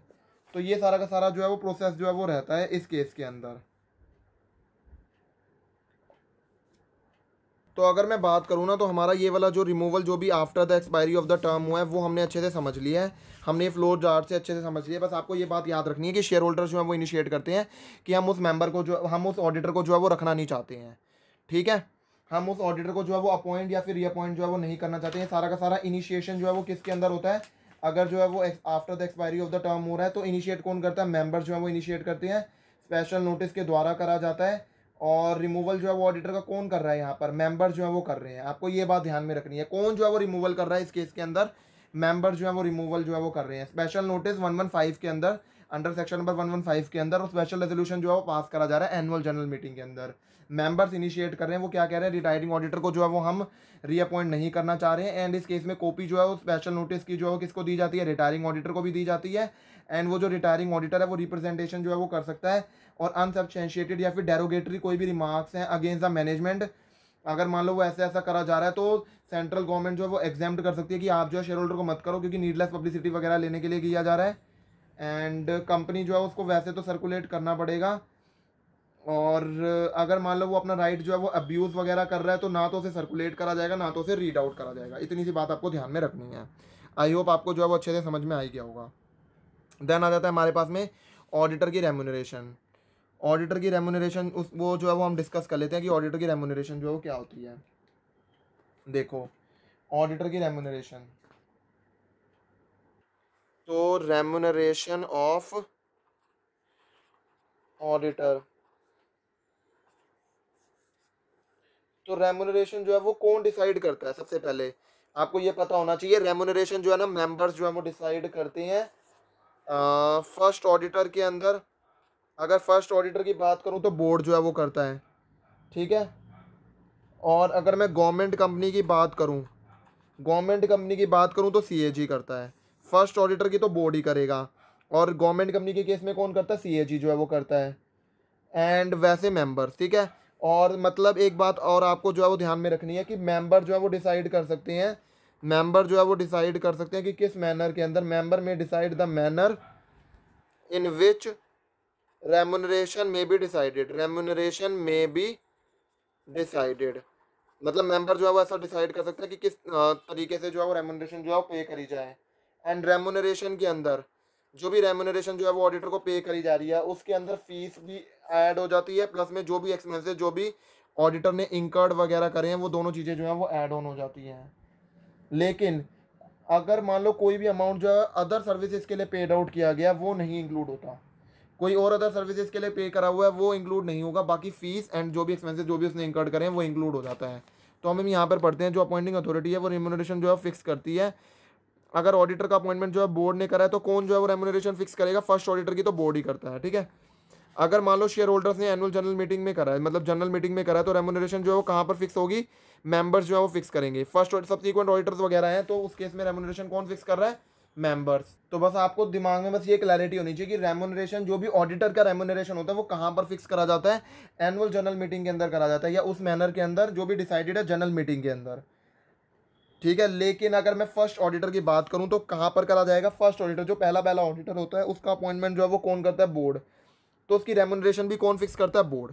इतनी सी बात आपको ध्यान में रखनी है। एंड अगर अनलेस मैं बात करूं वैसे तो जनरल मीटिंग के अंदर कौन फिक्स करता है, शेयर होल्डर्स। तो यही यही बात यहाँ पर लिखी हुई है। लेकिन अगर उसका अपॉइंटमेंट सीएजी ने करा है, गवर्नमेंट कंपनी है, तो कौन जो है वो फिक्स करेगा उसकी जो है रेम्यूनरेशन वगैरह, उसका अपॉइंटमेंट जो है सीएजी जो है वो करता है, तो उसकी रेम्यूनरेशन वगैरह भी सीएजी ही डिस्कस करता है।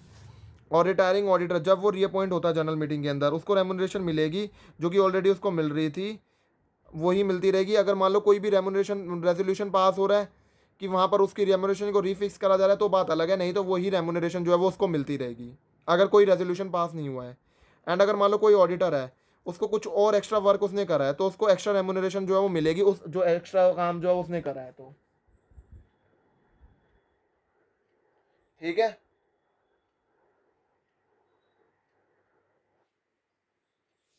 अब इसके बाद में अब कोई भी सम जो भी कंपनी ने पे करा है in respect of the auditor expenses वो भी जो है वो क्या हो जाएगा, वो भी रेम्यूनरेशन का पार्ट जो है वो माना जाता है, ठीक है। वो भी क्या माना जाता है, रेम्यूनरेशन का पार्ट जो है वो माना जाता है।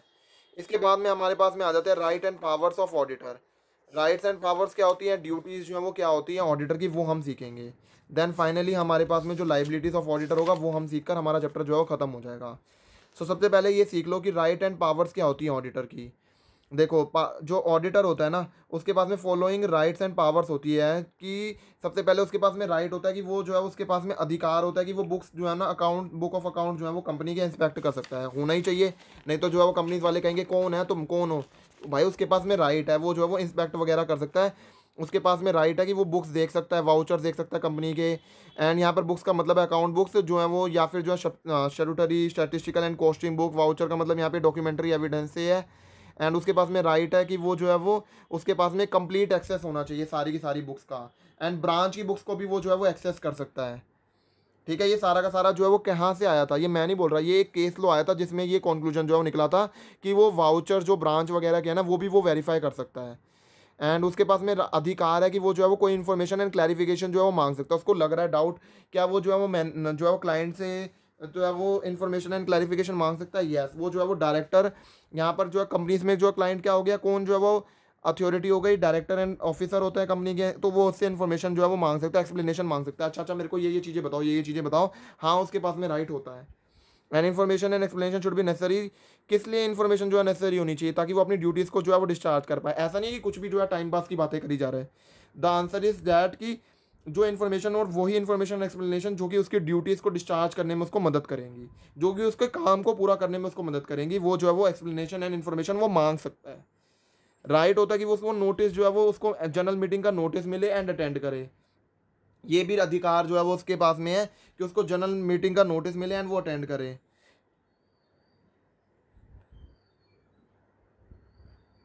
ठीक है। इसके बाद में उसके पास में एक और राइट होता है कि वो जो है स्टेटमेंट दे सकता है मीटिंग के अंदर। मतलब उसके पास में राइट होता है वो स्टेटमेंट जो है वो दे सकता है शेयर होल्डर की मीटिंग के अंदर, जो भी अकाउंट, जो भी कंपनी के अकाउंट्स होंगे ना उसी से रिलेशन में।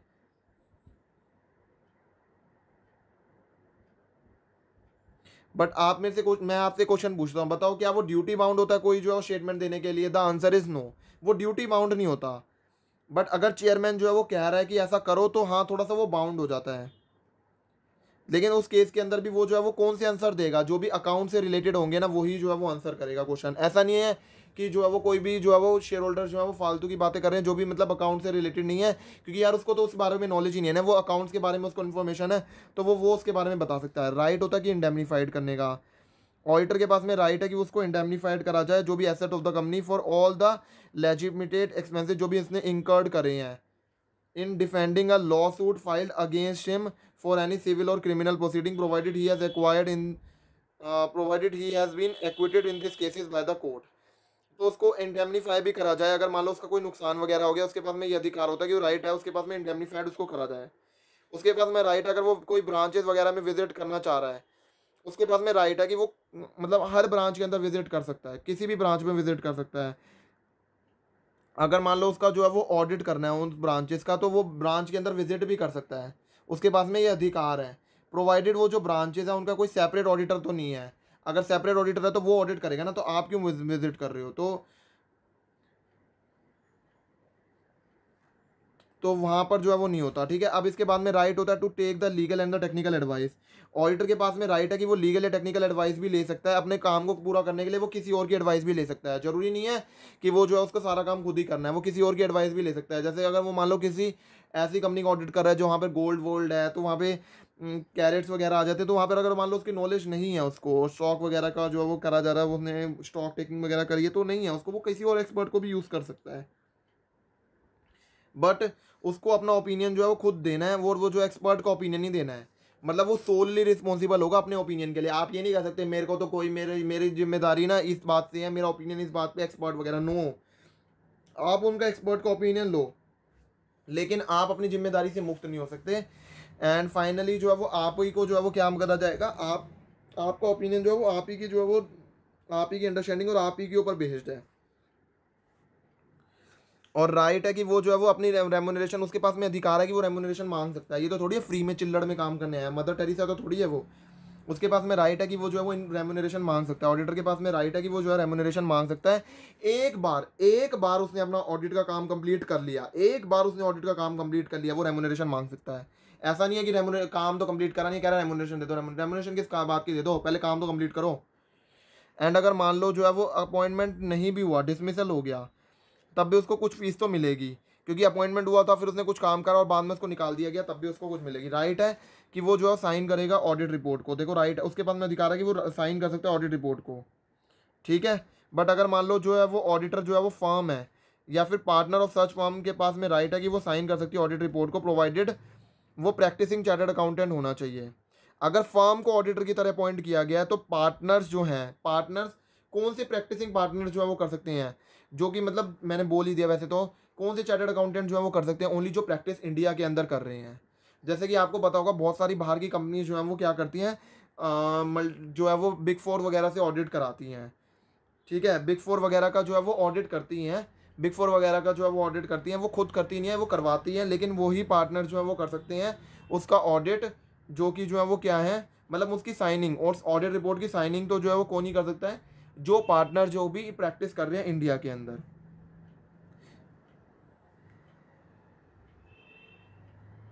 राइट होता है उसके पास में अगला राइट क्या आ जाता है, right to correctness of the wrong statement.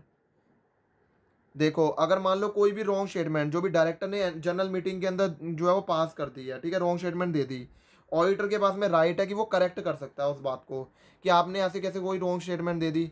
But ये जो स्टेटमेंट है वो अकाउंट से रिलेटेड होनी चाहिए, बट वो जो स्टेटमेंट है वो अकाउंट से रिलेटेड होनी चाहिए। ऐसा नहीं कि कोई भी इन्फॉर्मेशन इंटरनल कंट्रोल से रिलेटेड में दे रहा है या फिर कोई और चीज़ों में दे रहा है जिसके बारे में ना तो उसको पता है और ऐसे ही बोली जा रहा है। वो नो, अकाउंट से रिलेटेड होगी तो वो जो है वो करेक्ट कर सकता है उसकी स्टेटमेंट को।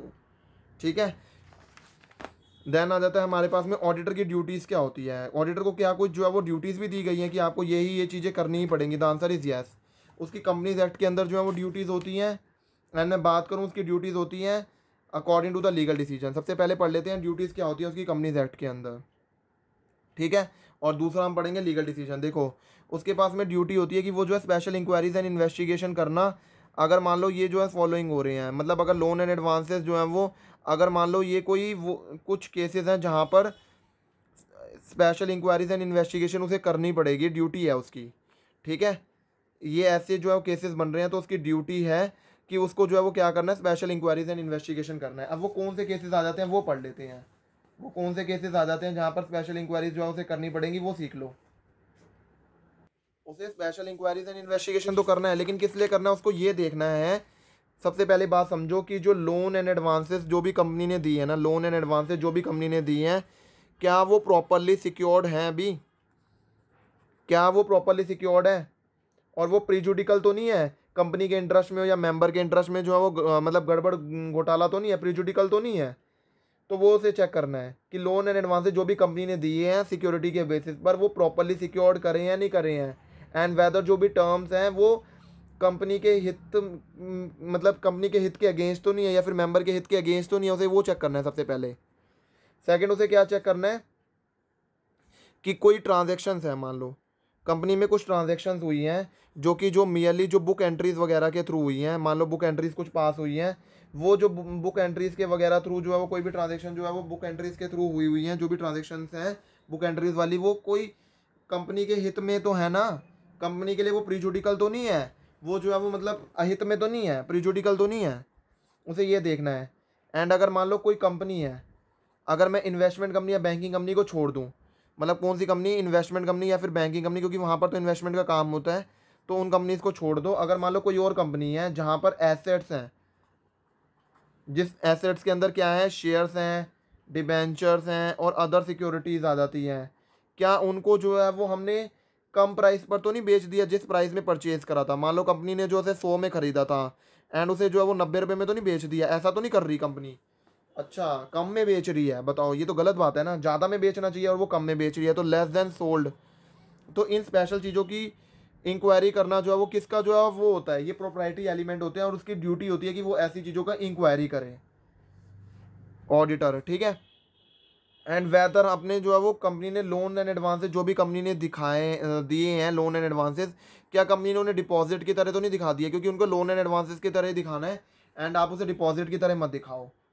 कहीं ऐसा तो नहीं कंपनी घपलेबाजियाँ कर रही है कि अपने पर्सनल एक्सपेंसेस जो है वो कर करके रिवेन्यू अकाउंट में डाल के अपना प्रॉफिट जो है वो कम करी जा रही है, तो वो भी देखना है। पर्सनल एक्सपेंसेस को रिवेन्यू अकाउंट में तो नहीं जो है चार्ज कर दिया है, चार्जिंग जो है वो पर्सनल एक्सपेंसेस की रिवेन्यू अकाउंट में तो नहीं ठोक दी है सारे खर्चे। एंड अगर मान लो कंपनी जो है वो ऐसा कह रही है अपनी बुक ऑफ अकाउंट्स के अंदर कि शेयर्स का अलॉटमेंट हो रहा है, शेयर्स का अलॉटमेंट जो है वो कह रही है कंपनी की शेयर्स का अलॉटमेंट हो रहा है, तो एक्चुअली में कैश रिसीव हुआ है नहीं हुआ है, कैश रिसीव्ड हुआ है नहीं हुआ है। एंड अगर कैश नहीं रिसीव हुआ है तो वेदर जो पोजीशन है वो करेक्ट है तो ना, और मिसलीडिंग तो नहीं हो रही है, तो वो चेक करना उसकी ड्यूटी होती है ऑडिटर की, ठीक है। ये बात आपको समझ में आ गई होगी। इसके बाद में ऑडिटर के पास में ना एक ड्यूटी और होती है, तो हमने क्या पढ़ लिया, ड्यूटी जो भी स्पेशल इंक्वायरीज एंड इन्वेस्टिगेशन की। अब इसके बाद में ना ऑडिटर की एक और ड्यूटी होती है, वो पढ़ लेते हैं, वो सीख लेते हैं। Wait a second. हाँ तो हम कहाँ पर थे कि उसके पास में एक और ड्यूटी होती है, to make the report to the share holder, share holder को रिपोर्ट करना। कहने का मतलब क्या है, देखो कहने का मतलब ये है ऑडिटर जो है वो उसको रिपोर्ट करना पड़ता है, किसको रिपोर्ट करना पड़ता है, कंपनी के मेंबर्स को। इस ऑडिट रिपोर्ट के अंदर ऑडिटर को जो है वो किस चीज़ को रिपोर्ट करना पड़ेगा, वो क्या रिपोर्ट करेगा, जो भी अकाउंट्स, ये एक ऑडिटर है, ये एक ऑडिटर है, इसको किसको रिपोर्ट करना पड़ता है, मेंबर्स को। मेंबर्स क्या है, मेंबर्स जो है वो क्या है, कंपनी के ओनर्स हैं, तो ये इसको किस क्या करना पड़ेगा, रिपोर्ट जो है करना पड़ता है। जैसे एक एम्प्लॉय को अपने, जैसे एक मास्टर को अपने मतलब सर्वेंट जो होता है वो मास्टर को रिपोर्ट करता है ना, वैसे ही एक ऑडिटर जो है ना, ऑडिटर का अपॉइंटमेंट कौन करता है, मेंबर्स करते हैं, तो जो है वो ऑडिटर्स का अपॉइंटमेंट जो है वो मेंबर्स कर रहे हैं, तो फिर उसको रिपोर्ट किसको करना पड़ता है, कंपनी के मेंबर्स को। और वो कैसे रिपोर्ट करता है, ऐसे नहीं है टेलीफोन पे बातें करेगा वो शेयर होल्डर से, नहीं, ऑडिट रिपोर्ट के थ्रू जो है वो रिपोर्ट करेगा, वो अपनी ऑडिट रिपोर्ट देगा। उस ऑडिट रिपोर्ट में वो क्या बताएगा कि कौन कौन से अकाउंट जो है वो उस ऑडिटर ने एग्जामिन करे हैं, ठीक है, क्या क्या अकाउंट जो है वो उस ऑडिटर ने जो है वो क्या करें, एग्जामिन करे हैं। और फाइनेंशियल स्टेटमेंट्स, जो भी फाइनेंशियल स्टेटमेंट जो भी वो लेट डाउन करेगा कंपनी के सामने, जनरल मीटिंग में उसके थ्रू जो है वो रिपोर्ट करेगा। मतलब एक तरह से शेयर होल्डर जो है वो फाइनेंशियल स्टेटमेंट देखेंगे कि वो अप्रूव्ड फाइनेंशियल स्टेटमेंट से उनको पता चल जाएगा, तो वैसे भी होता है। ठीक है। अब ऑडिटर जब वो अपनी रिपोर्ट दे रहा है ना शेयर होल्डर्स वगैरह को, उसको ये बताना बहुत ज़रूरी है कि वेदर जो फाइनेंशियल स्टेटमेंट्स है ना, जो भी अकाउंट्स वगैरह, जो भी वो एग्जामिन वगैरह उसने जो भी अकाउंट्स वगैरह एग्जामिन करे हैं, क्या वो true and fair view represent कर भी रहे हैं, क्या वो जो अकाउंट है वो ट्रू एंड फेयर व्यू हमारे को दे रहे हैं, ये जो है वो बताना पड़ेगा ऑडिटर को। क्या वो जो भी अकाउंट्स वगैरह उसने एग्जामिन करे हैं, क्या वो ट्रू एंड फेयर व्यू बता भी रहे हैं, दिखा रहे हैं, या फिर कोई घपला वपला है, किस चीज़, कौन कौन सी चीज़ें ट्रू एंड फेयर व्यू दिखा रही हैं। प्रॉफिट एंड लॉस अकाउंट जो है सही से है, या फिर मैं बात करूँ statement of companies fair balance sheet वगैरह सही से है, ट्रू एंड फेयर व्यू दिखा रही है, और कैश फ्लो जो है वो ट्रू एंड फेयर व्यू दिखा रही है या नहीं दिखा रही है। तो ये तीन चीज़ें दिखा रही है नहीं दिखा रही है। और ऑडिटर को अपनी रिपोर्ट के अंदर वो अदर मैटर्स भी रिपोर्ट करने पड़ते हैं, अदर मैटर्स भी बताने पड़ते हैं, जो भी प्रिस्क्राइब्ड हैं वो अदर मैटर्स भी बताने पड़ते हैं। और ऑडिटर जो है वो अपनी रिपोर्ट को कैसे प्रिपेयर करेगा, क्वेश्चन तो ये आ जाता है, वो अपनी रिपोर्ट को कैसे प्रिपेयर करेगा, ये क्वेश्चन मार्क है, क्वेश्चन में आ जाता है कि कैसे वो प्रिपेयर करेगा। वो जो है वो एक्ट के प्रोविजन जो है वो देखेगा, एक्ट के प्रोविजंस के हिसाब से, प्लस में जो है वो अकाउंटिंग स्टैंडर्ड्स होंगे, जो भी अकाउंटिंग स्टैंडर्ड जो है वो एएस फॉलो करे जाते हैं ना, जो छोटे छोटे बिजनेस कंसर्न वगैरह होते हैं, तो बहुत, बट अब जो है बात करें कि बहुत लिस्टेड कंपनीज हैं या बहुत बड़ी बड़ी कंपनीज हैं, वहाँ तो इंडिया मैंडेटरी होते हैं, लेकिन छोटी हैं तो फिर वहाँ पर जो है वो एएस का कंप्लायंसेस जो है वो ऑडिटर ने करा हुआ है या नहीं करा हुआ है, ये देखा जाएगा। और ऑडिट रिपोर्ट को प्रिपेयर कैसे करना है, उसे जो है वो क्या करना है कि एक्ट के प्रोविजन को जो है वो कंप्लाई करना है, एक्ट के प्रोविजन को कंप्लाई करना है, प्लस में अकाउंटिंग स्टैंडर्ड को कंप्लाई करके अपनी ऑडिट रिपोर्ट जो है वो क्या करनी है, प्रिपेयर करनी है।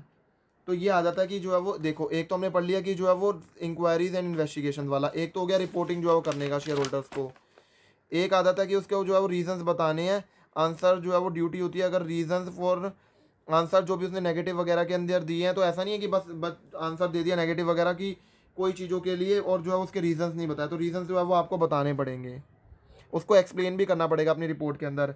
जैसे कंपनी जो है उसने कह दिया कि मान लो कंपनी ने ना जो है वो इस सेक्शन का कंप्लायंस नहीं करा, तो ऐसा नहीं है कि बस ये बोल दिया कि जो है वो सेक्शन का कंप्लायंस, बताओ कहाँ पर नहीं करा है, कौन सी ट्रांजेक्शन ऐसी है जो है वो जहाँ पर कंप्लायंस नहीं कर रहा है, तो वो बताना पड़ेगा सब कुछ। ठीक है। और एक बात आप ये समझो कि उसकी ड्यूटी होती है, उसकी जिम्मेदारी होती है कि उसको ऑडिट रिपोर्ट साइन करनी है। तो जब भी ऑडिट रिपोर्ट जो है वो कंपनी के सेक्रेटरी को जा रही है, उससे पहले ड्यूटी होती है ऑडिटर जो है वो अपनी ऑडिट रिपोर्ट को साइन करे। और उसके हिसाब से उसके अलावा जो है वो एक ड्यूटी और होती है कि उसको रिपोर्ट जो है वो देनी है अपॉन द प्रोस्पेक्टस, ऑडिटर को जो है वो रिपोर्ट देनी है प्रोस्पेक्टस जो भी इशूड कर रही है, करा जा रहा है, कौन एग्जिस्टिंग कंपनी इशू कर रही है अगर कोई प्रोस्पेक्टस, तो ऑडिटर जो है अपनी रिपोर्ट दे।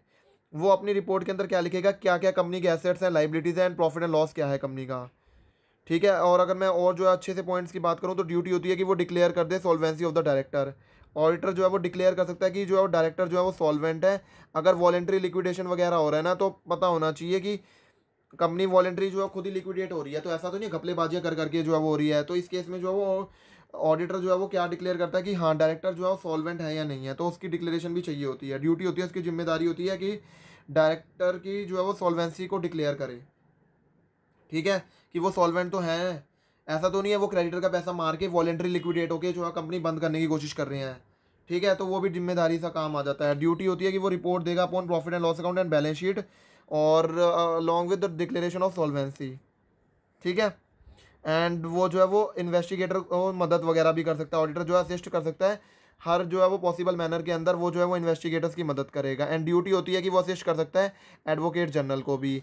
ऐसे यहाँ पर एक पॉइंट ये था कि ड्यूटी होती है उसके बाद में सर्टिफाई करने की स्टैट्यूटरी रिपोर्ट को, ऑडिटर जो है सर्टिफाई करेगा कि जो है स्टैट्यूटरी रिपोर्ट जो है वो करेक्ट है या नहीं है, जो भी नंबर ऑफ शेयर जो भी अलॉटेड वगैरह करे हैं, टोटल अमाउंट कितना रिसीव करा है, और abstract of the receipt of the company, and जो पेमेंट वगैरह सब कुछ सही से हो रहा है नहीं हो रहा है, ये सब कुछ जो है वो कौन जो है वो बताएगा, ये जो है ऑडिटर को बताना है। ठीक है, ड्यूटी है उसकी ड्यूटी। और इसके अलावा ड्यूटी उसकी जो है ना लीगल डिसीजन से रिलेटेड भी आ जाती है। सर्टेन मैटर जो भी जो है वो कोर्ट के अंदर जो है गए हैं टाइम टू टाइम, एंड जो कोर्ट है वो डिसीजन ले सकती है, फिक्स्ड सर्टेन जो है वो ड्यूटीज़ जो है वो कर सकती है ऑडिटर की भी। और उन जो ड्यूटीज़ को जो है समराइज़ करके मैं बोलूँ तो ये हैं ड्यूटीज़। देखो उस ऑडिटर की क्या ड्यूटी होती है कि उसको इन्फॉर्म करना है मेंबर एंड शेयर होल्डर को कि कोई प्रोविज़न जो है वो लॉ के प्रोविज़न का कॉन्ट्रावेंशन तो नहीं करा हुआ है। साथ ही में उसको क्या ड्यूटी है कि उसको वेरीफाई क्या करना है, कैश इन हैंड जो है वो वेरीफाई करना है, एंड उसको अपने काम में लापरवाही नहीं दिखानी है। उसको वेरीफाई करना है इन्वेस्टमेंट खुद ही, क्योंकि वहाँ पर इसकी एरिया होता है।